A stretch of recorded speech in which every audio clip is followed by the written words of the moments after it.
A paz do Senhor Jesus, aqui é o pastor Clodoaldo Silva. Daniel capítulo 2, versículo 5, diz assim: Na mesma hora apareceram os dedos de mão de homem e escreviam defronte do castiçal, na estucada parede do palácio real. E o rei via a parte da mão que estava escrevendo. Então se mudou o semblante do rei e os seus pensamentos o turbaram. As juntas dos seus lombos se relaxaram e os seus joelhos bateram um no outro. Meu irmão, essa é a história de Beltsazar. Ele afrontou Deus, brincou com Deus, ignorou Deus, ele fez orgia com as coisas de Deus, ele ofereceu aos seus deuses de ouro, de prata, de madeira, aos seus 1000 convidados, ofereceu aos deuses orgias com os utensílios da casa de Deus. E quando estava naquele alvoroço, naquela festa da carne, naquele desrespeito a Deus e às coisas de Deus, aparece uma mão e essa mão começa o dedo escrever na parede uma sentença. Mené, Mené, Tekel, Parsim. O rei, ele vê parte da mão e ele vê o dedo escrevendo na parede. E a Bíblia diz que ele fica espantado, ele fica atônito, ele fica deslumbrado de medo. Os seus joelhos batiam no outro de tanto temor ou medo e ele perdeu a graça, o seu semblante mudou. O homem brinca, ri, zomba, critica, faz piadinha, mas o dia que Deus se revela a ele, ele perde a graça. Ele muda o semblante. Foi nesse caso aqui. O juízo de Deus veio iminente para a destruição desse rei soberbo, orgulhoso. Se tem uma coisa que o nosso Deus não suporta, não aguenta, nosso Deus não tolera, é um coração orgulhoso, soberbo. A Bíblia diz em Tiago 4,6, ele resiste os orgulhosos, ele resiste os soberbos, ele abate os soberbos, mas aos humildes, aos simples, ele libera a sua graça maravilhosa.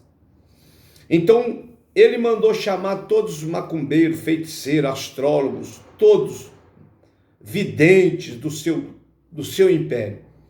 Ninguém pôde ler ou interpretar aquela escrita. O que Deus escreve, nem o diabo tem poder para saber o que é, a não ser que o próprio Deus decida revelar. O que Deus escreve, só Deus revela, só Deus interpreta. O que Deus escreveu e já determinou através da sua vida, pela sua vida, se ele não revelar, só ele sabe o que ele está escrevendo a seu respeito. Saberemos somente aquilo que ele revelar. Mas de repente, uma rainha que estava ali no palácio, ela aproxima de Beltsazar e diz: olha, na época do seu pai tinha um moço chamado Daniel. Ele é um homem de Deus, ele tem o espírito dos deuses, porque ela não servia a Deus. Ele tem um espírito de inteligência, de entendimento, de excelência, de conhecimento e de ciência. Se eu fosse você, eu chamava ele. E tudo isso tinha na vida de Daniel por parte do Senhor. Eu profetizo na sua vida o espírito de excelência, na mente, no coração, no corpo e na alma. Outra coisa, no versículo 13, quando ele manda chamar Daniel, ele diz assim: és tu aquele Daniel da época do meu pai? Aleluia. E eu vejo Daniel respondendo para ele: sou eu mesmo, não mudei. Olha que interessante, irmãos. A fama, as perseguições, as tribulações, as angústias, as fadigas, o sofrimento, as influências, porque ele vivia no mundo político, ele era um político, não fizeram Daniel perder o foco. Ele era o mesmo. Ele estava dizendo para Belsazar: eu sou o mesmo da época do seu pai, que orava ao Deus do céu, que temia ao Deus do céu, que servia ao Deus do céu e proclama as verdades do Deus do céu. Eu sou o mesmo, eu não mudei. Meu irmão, minha irmã, obreiro, que o tempo não venha te mudar, que as circunstâncias, as dificuldades, as lutas, as agruras da vida não venham te mudar. O sofrimento, a escassez ou a abundância não venha mudar seu caráter de servo de Deus, não venha mudar sua postura de servo de Deus, não venha mudar o seu temor a Deus, o seu foco a Deus. Daniel não se perdeu. Isso para mim é interessante. No versículo 14, o Belsazar, rei, neto de Nabucodonosor, ele diz: tenho ouvido dizer a teu respeito. Ou seja, eu tenho ouvido dizer que tu é um homem por excelência, que tem entendimento, interpreta sonhos e tal, e foi falando. E ofereceu dádivas, ouro, riquezas para Daniel. Daniel não perdeu o foco. Ele diz: fica com as tuas riquezas, fica com o teu ouro, e eu vou orar e vou dizer para você, se Deus me der a interpretação, o que está acontecendo. E ele então começa dizendo: você não aprendeu a lição do seu avô Nabucodonosor. O dia que seu avô achou que era, que podia, que fazia, Deus o abateu e ele foi viver como os animais 7 anos sem raciocínio, sem inteligência. Quando deu 7 anos, ele olhou para o céu e diz: bendito Deus que fez o céu e a terra. Ele faz, ele pode, ele tem, ele é Deus, ele é o Senhor. Daniel então deu uma repreensão em Belsazar e diz: você não aprendeu com seu avô.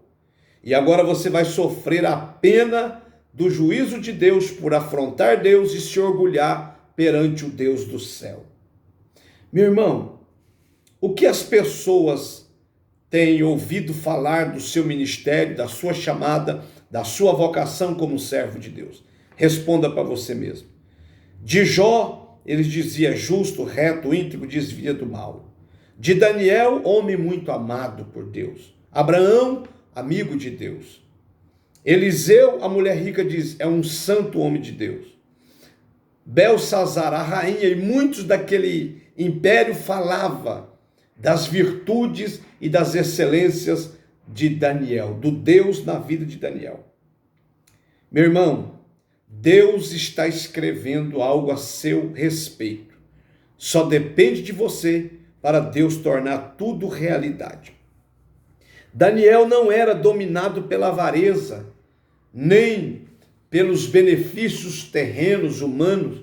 Ele rejeitou as dádivas, o ouro, e orou a Deus por certo, e aí então veio a primeira resposta de Daniel.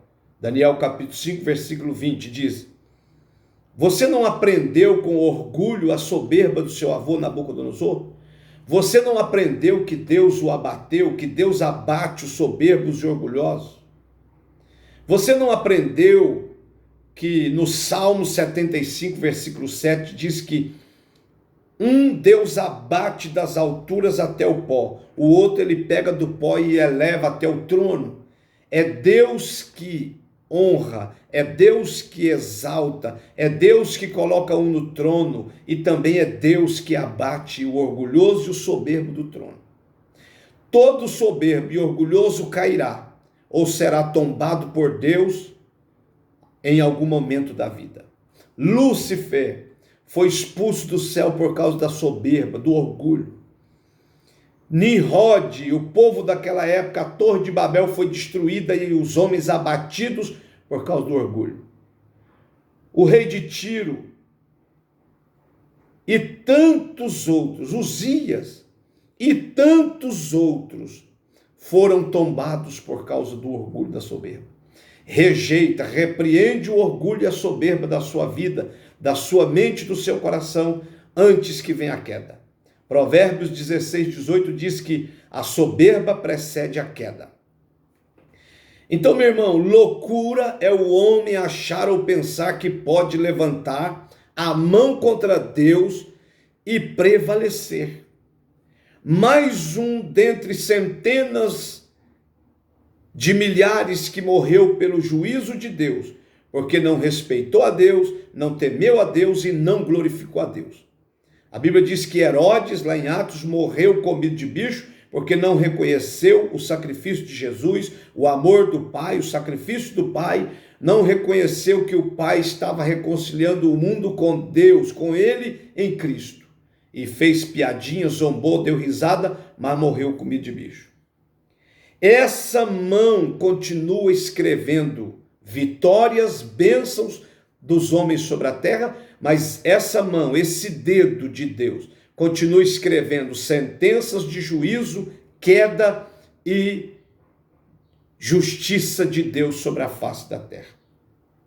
E para encerrar, Deus dá interpretação para Daniel do sonho e do que estava escrito naquela parede. Mené, Mené, Tekel, Parsim.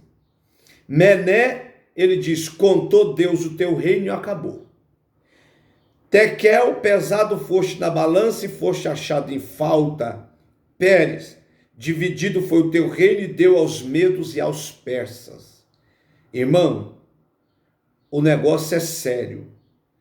O juízo de Deus veio iminente sobre Beltesazar. Naquela mesma noite, Dario,